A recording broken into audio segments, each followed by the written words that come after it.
De inmediato vamos entonces al glorioso mensaje de la palabra de Dios.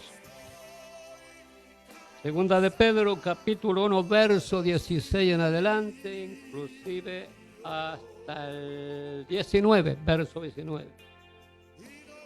Leemos y lo hacemos en el glorioso nombre del Padre y del Hijo y del Espíritu Santo.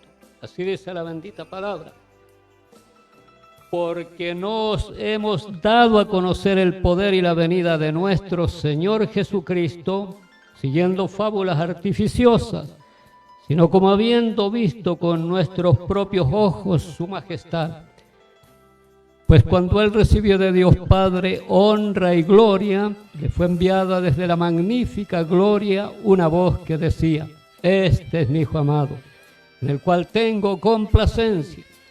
Y nosotros oímos esta voz enviada del cielo cuando estábamos con Él en el Monte Santo.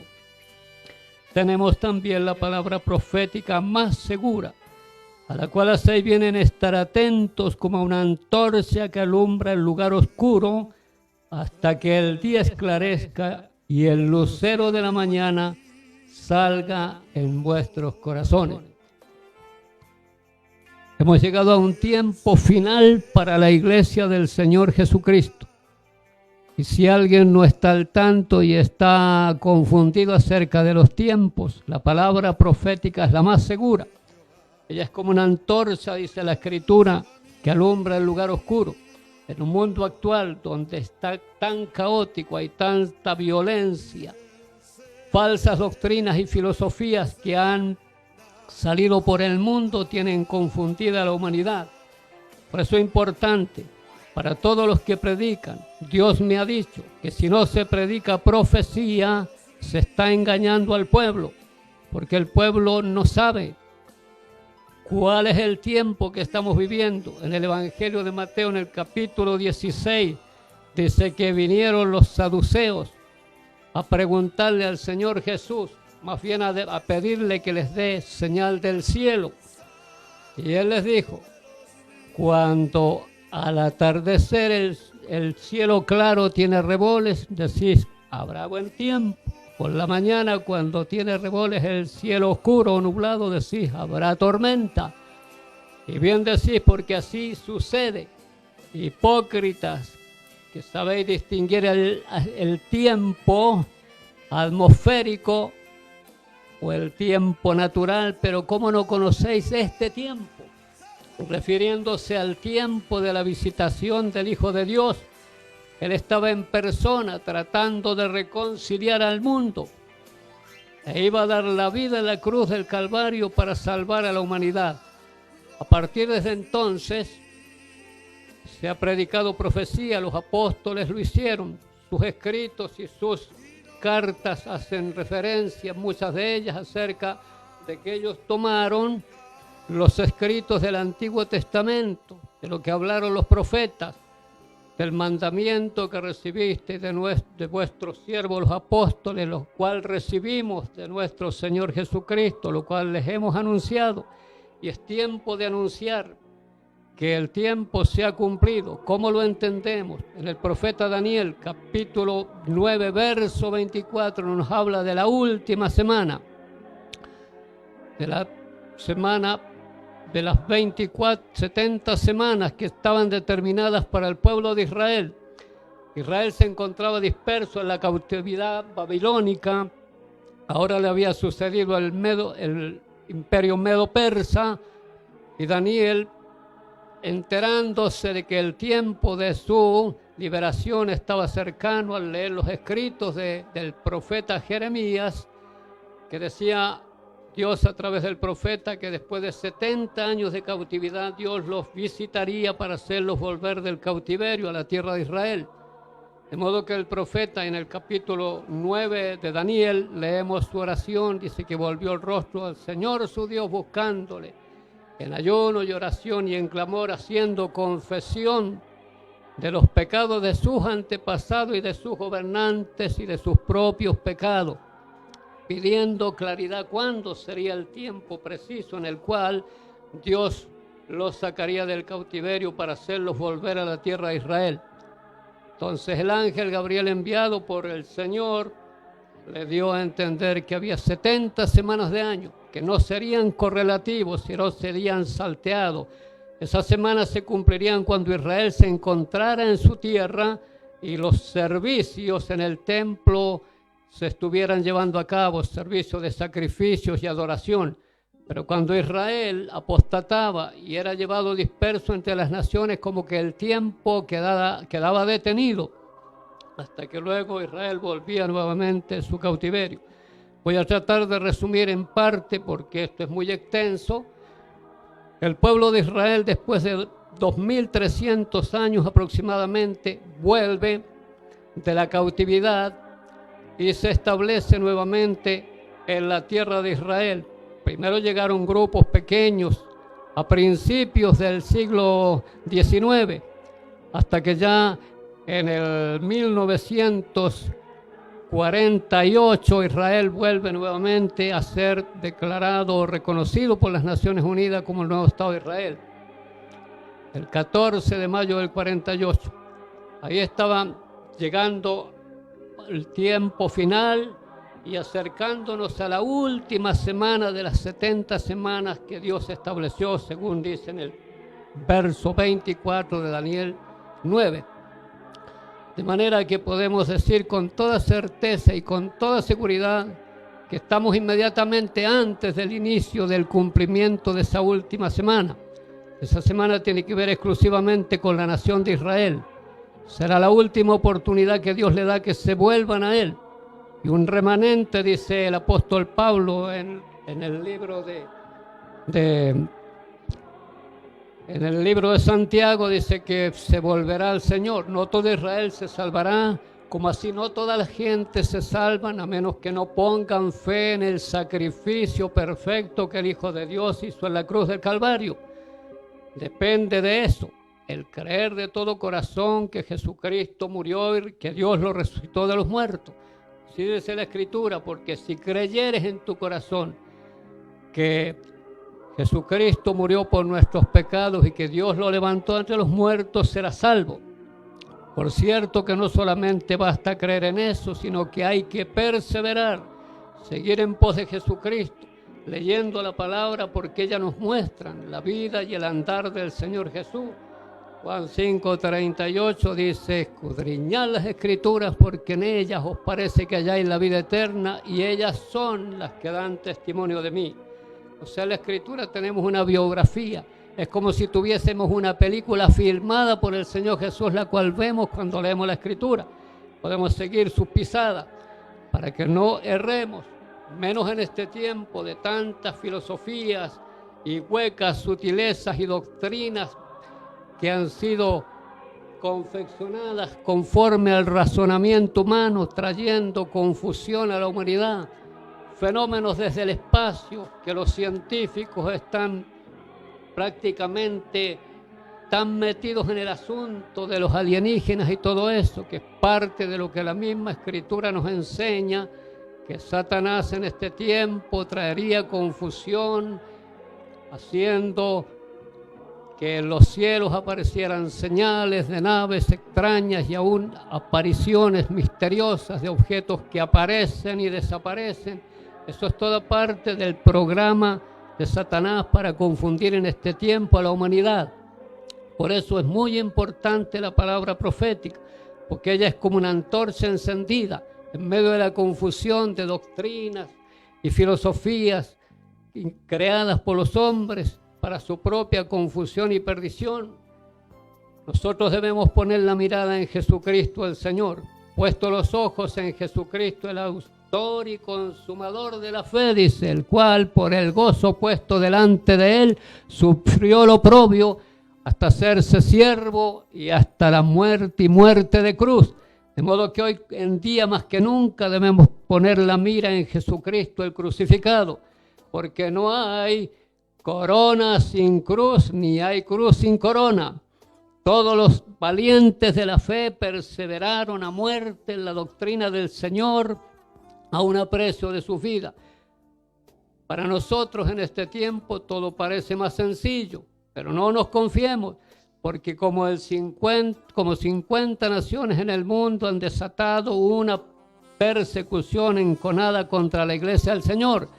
Muchos de nuestros hermanos están siendo llevados a la muerte, muchos ministros, sus casas están siendo destruidas, están siendo confiscados sus bienes, y es terrible lo que está aconteciendo en naciones como China, Corea del Norte, países como Liberia, como Siria, como otros países de ahí del África profunda, el Congo, etcétera, donde hay gran persecución sobre el pueblo de Dios. Pero queremos alentarles con este mensaje en esta noche y con este pequeño visión a la palabra profética que nos asegura y nos da la certeza que el tiempo nuestro está a punto de terminar.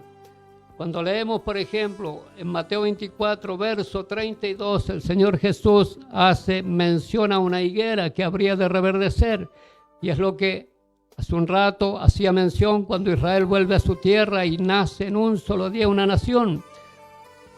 Eso está en Isaías 66, verso 7. Voz de alboroto en la ciudad, voz del templo, Jehová que da el pago a sus enemigos. ¿Quién oyó tal cosa? ¿Quién vio cosa semejante? Concebirá la tierra en un día, nacerá una nación de una vez. En cuanto acciones tuvo de parto, dio a luz hijos. Eso tiene que ver con el nacimiento del nuevo Estado de Israel, el 14 de mayo del 48. Ahora, una semana de años son 7 años. No son 7 días, sino 7 años. Y es lo último que está faltando, como dice acá en el versículo de Daniel, capítulo 9, versos 26 y 27, que por otra semana el líder mundial que va a subir a la cabeza del nuevo orden que se está preparando, que es el anticristo, y él establecerá, y por decreto de ley, que todas las naciones se pongan una marca, toda la gente, es una marca diabólica que es el 666, es una marca satánica, y la gente serán sometidas y presionadas si quieren comprar o vender, porque todo el sistema que conocíamos pasado de transacciones por medio de cheques, por medio de dinero en efectivo, etcétera, etcétera, todo eso quedará a un lado para traer como sistema de comercio una marca implantada en la mano derecha o en la frente. Apocalipsis 13, verso 15 en adelante está eso. No vamos a entrar mucho en detalle porque sabemos que el tiempo es corto, pero quiero referirme a la higuera reverdecida en el capítulo 24 de Mateo. Señor Jesucristo, cuando en ocasión de salir del templo en Jerusalén, la última vez que visitó el templo, salió y profirió palabras de juicio que vendrían sobre Jerusalén, por cuanto habían puesto la mira en los sacrificios y en las ofrendas votivas y en todas las ceremonias religiosas del templo. Pero él, que era el Señor del templo, que era Dios mismo, no recibió la adoración y el reconocimiento que merecía. Por lo tanto, él dijo: veis estos edificios, no quedará aquí piedra sobre piedra. Los discípulos, impactados por tal declaración, le preguntaron, estando aparte con el Señor en la cumbre del Monte de los Olivos, le preguntaron Pedro, Juan, Jacobo, Andrés: Señor, dinos, ¿cuándo sucederán estas cosas? ¿Qué señal habrá de tu venida y del fin del mundo? Dice una versión antigua, que es la más correcta. En otra dice, por ejemplo, el fin del siglo. Pero en realidad el fin del mundo en el sentido de terminar con el gobierno humano sobre la tierra para dar paso al reino milenial.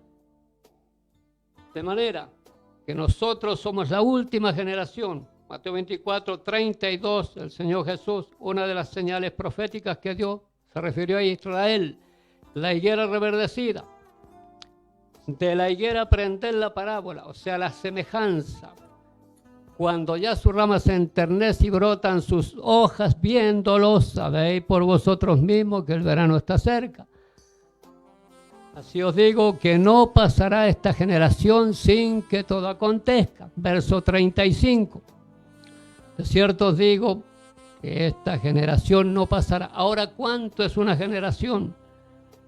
Una generación, dice el Salmo 90, verso 10, que los días de nuestra edad son 70, que los más robustos 80, con lo cual su fortaleza es molestia, dice. Es algo fatigoso de llevar, porque pronto pasan y volamos. De manera que Israel se constituyó en el nuevo Estado de Israel el 14 de mayo del 48, de ahí hay que contar 80 años. Israel ha cumplido el 24 de mayo pasado 23 años como nación. Y una generación son 80 y esta generación no pasará.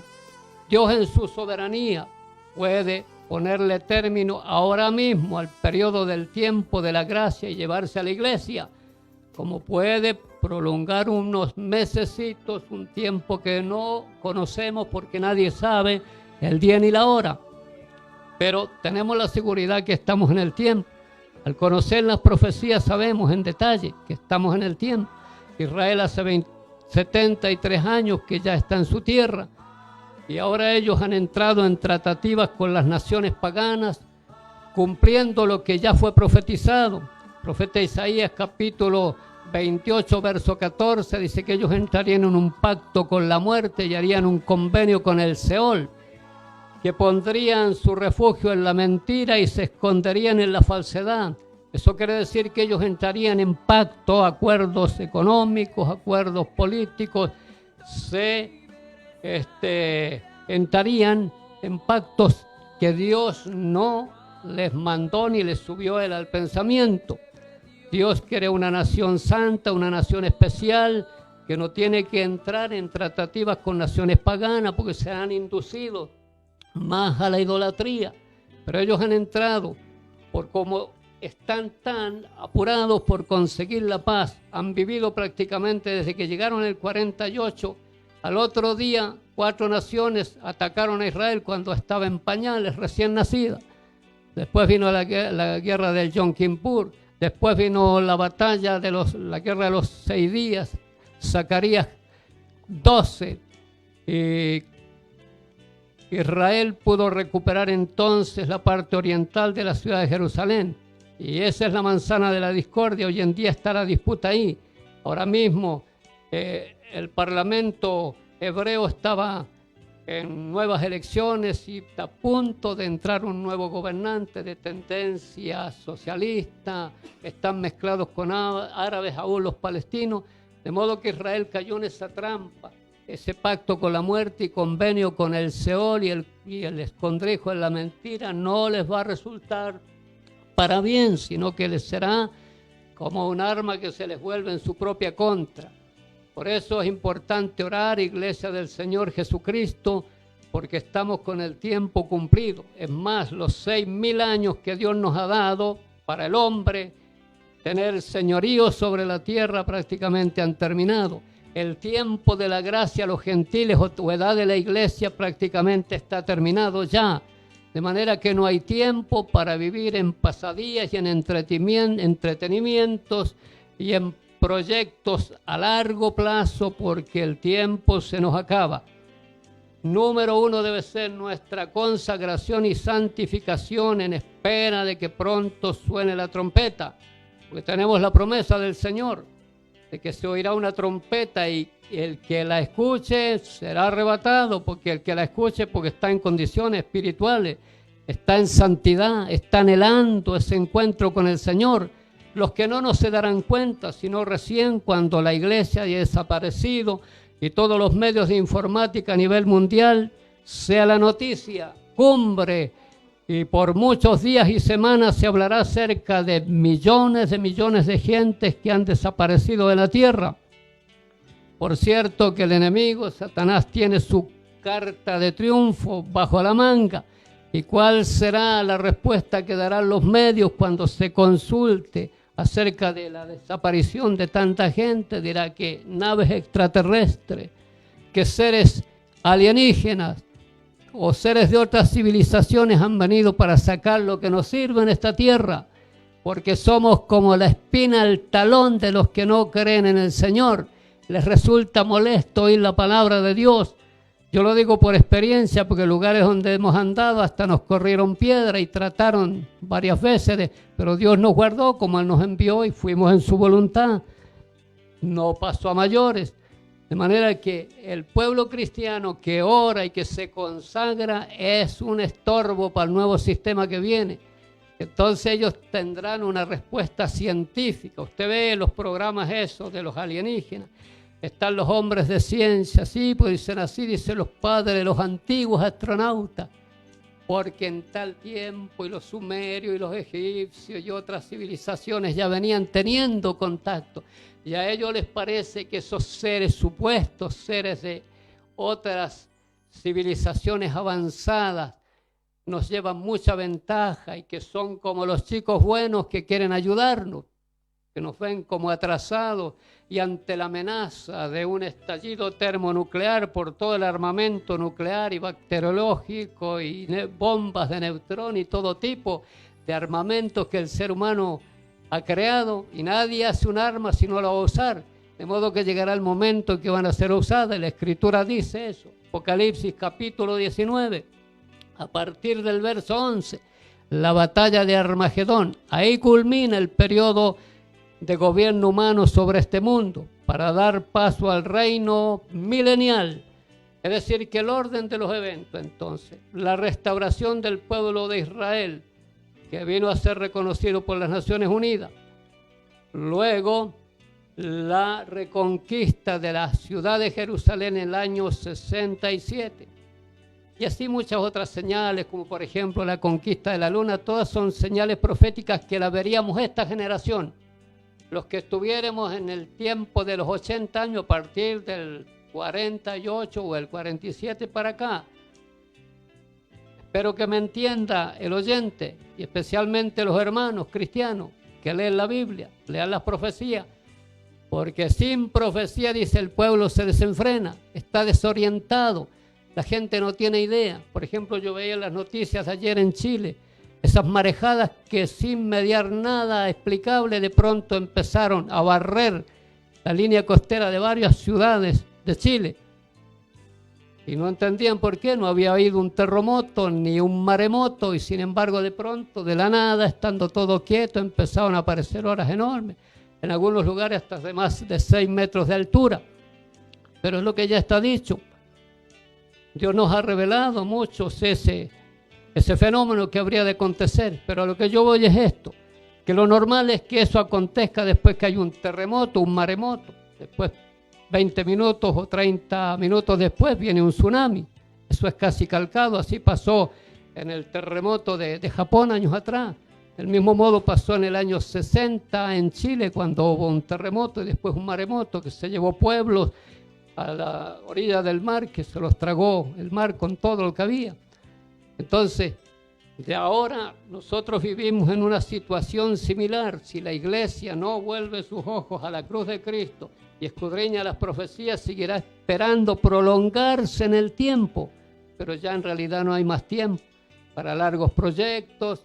Número 1 debe ser nuestra preparación y santificación. El apóstol Pablo encarga sobre eso, su carta a los Hebreos, capítulo 12, verso 14. Seguir la paz con todo y la santidad, sin la cual nadie verá al Señor. Acá no se trata de gauchadas, ni de compadrazgos, ni acomodo, sino que sin santidad no hay arrebatamiento, no hay entrada. Hay que limpiar las vestiduras. Ya estoy terminando con el mensaje porque no sé el tiempo que me lleva, entonces quiero ser breve y hacer énfasis que estamos en los últimos tiempos de el periodo de la gracia, que es cuando la gente se salva mediante oír la predicación del Evangelio y entrega su vida a Jesucristo. Lo hace el Señor de su vida y su Salvador, y luego sigue en sus pisadas. No se aparta y se va al deporte, se va a la fiesta, se va a hacer su vida como antes, no.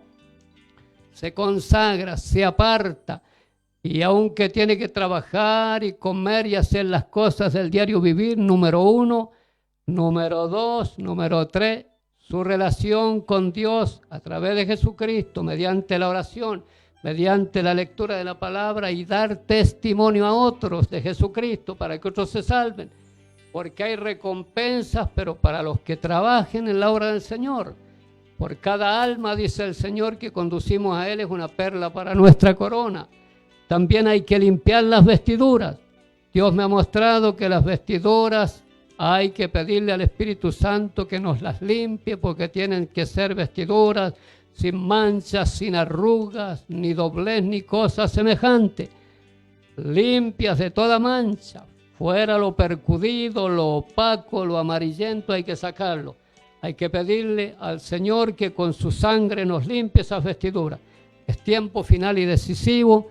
Así que, hermanos y oyentes, es tiempo de convertirse de corazón a Jesucristo el Señor y no volver la vista atrás, sino seguir por la fe en pos de Jesucristo, que pronto la iglesia del Señor será sacada de esta tierra.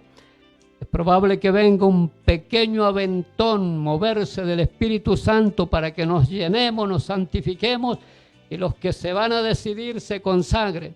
Porque los que no tendrán que lamentar quedarse a la grande tribulación. Ahí se habrá perdido toda oportunidad de salvar con vida. Los que quieran salvarse ahí tendrán que estar dispuestos a morir por Jesucristo el Señor.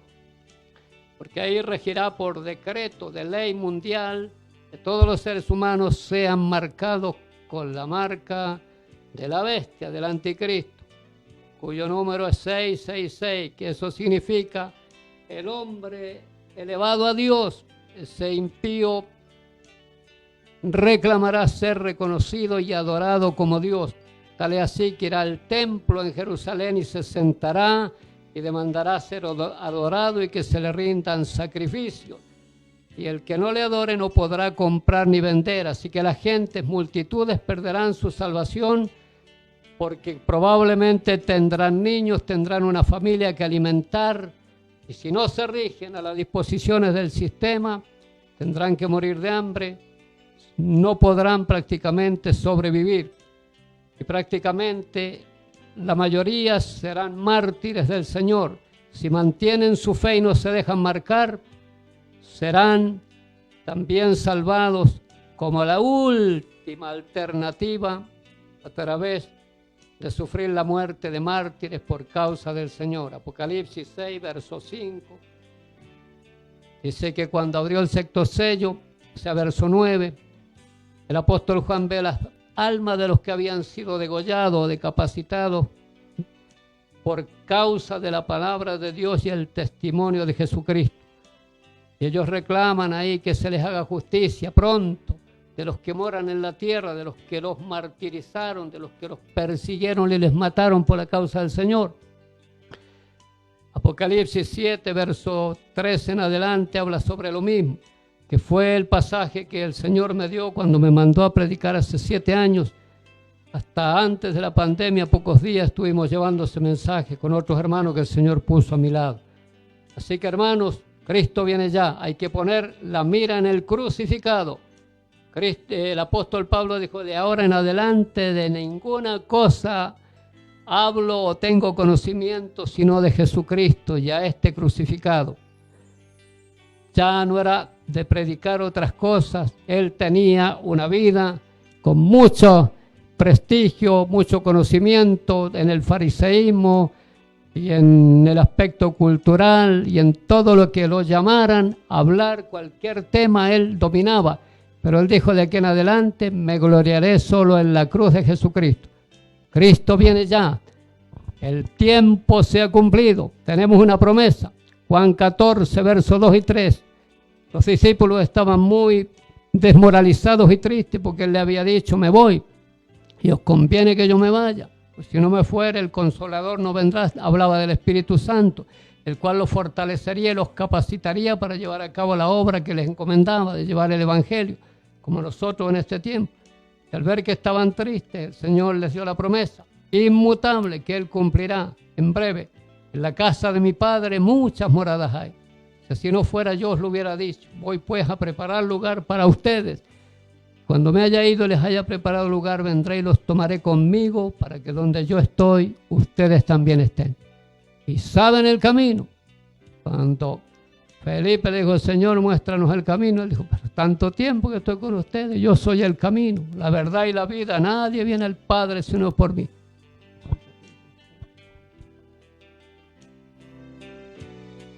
Hombres comunes han podido cumplir lo prometido, cuanto más el Señor, que es Dios mismo, manifestado en carne, que se humilló bajando de su trono de gloria para humillarse y dar su vida por los pecadores, no cumplirá. Ciertamente que Él cumplirá lo que ha prometido. Por eso debemos esperar en fe, erguidos, levantada la cabeza, sabiendo que el tiempo de nuestra partida de esta tierra ha llegado. Estemos expectantes, orando de ser hallados dignos de escapar de todas las cosas que han de venir sobre la faz de la tierra, que podamos estar en pie delante del Hijo del Hombre. Otra promesa en Apocalipsis, capítulo 3, verso 10, dice, por cuanto has guardado la palabra de mi paciencia, yo también te guardaré de la hora de la prueba, que va a venir sobre el mundo entero para probar a los habitantes de la tierra.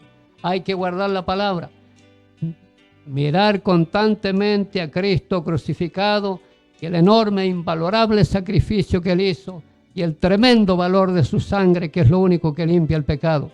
Porque no hay otro nombre bajo el cielo dado a los hombres en quien podamos ser salvos, excepto a través de Jesucristo el Señor.